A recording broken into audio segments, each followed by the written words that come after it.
Now, as the fighting intensifies in Ivory Coast, thousands of Ivorian refugees are fleeing to neighboring countries.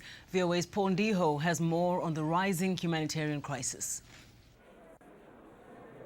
United Nations certified results show Alassane Ouattara won the November 28th presidential election.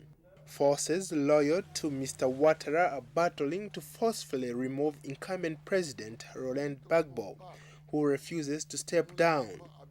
More than 3 months of post-election turmoil has killed more than 1,000 people in Ivory Coast and rekindled the country's 2002 civil war.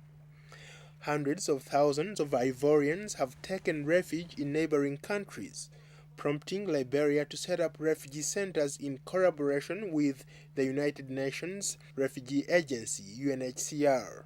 Brownie Samkai, the Liberian Minister of Defense, says the international community has a stake in assuring that the people in Ivory Coast get help in this conflict. They deserve the attention of the international community, and that attention will protect the investment that you have made in Liberia, and that attention will make sure that those women that were killed the other day, those civilians who are suffering the brunt in La Côte d'Ivoire, can be protected.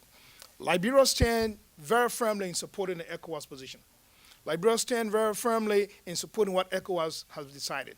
And we believe it is in our best interest that the international community to also come and support ECOWAS to urge the United Nations to take the appropriate stand as its desire in order to bring peace. According to the UN, as many as 1 million people have fled the conflict to neighboring countries.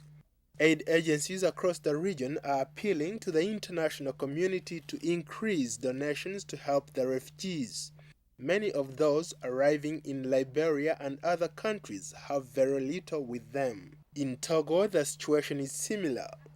There is no accommodation and we do not know where to sleep. We cannot fully integrate. It's difficult for us here in Lomé. It's okay for us men, but for women who now have to sleep outside and who don't have a roof over their heads, it's really pitiful, really pathetic. We, as Ivorian refugees, we didn't ask for this to happen to our country. It may be that our country is going through another chapter in its history, but what's happening to our country is horrible. Refugee assistance official Mose Inago says the country has been trying to provide basic necessities for refugees. When they arrive to the National Coordination of Assistance for Refugees, we try to calm them, we try to listen to them, and many are traumatized. We must first help them out with the trauma, and then we register them as refugees. When we register them, we realize that there are many cases, and that many of them have nothing to eat, for example. Armed militia loyal to incumbent President Laurent Gbagbo are patrolling streets in Abidjan in a standoff with forces loyal to Alassane Ouattara. Dressed in army fatigues or civilian clothing, the militia are on the streets or on boats. Meanwhile, hundreds of pro-Ouattara soldiers are gathered on the outskirts of Abidjan waiting to launch what they say will be the final assault to unseat Laurent Gbagbo. Paul Ndiho, VOA News. For more information on any of today's stories, please visit us online at voaafrica.com. You can also visit us on Facebook. Just search for In Focus.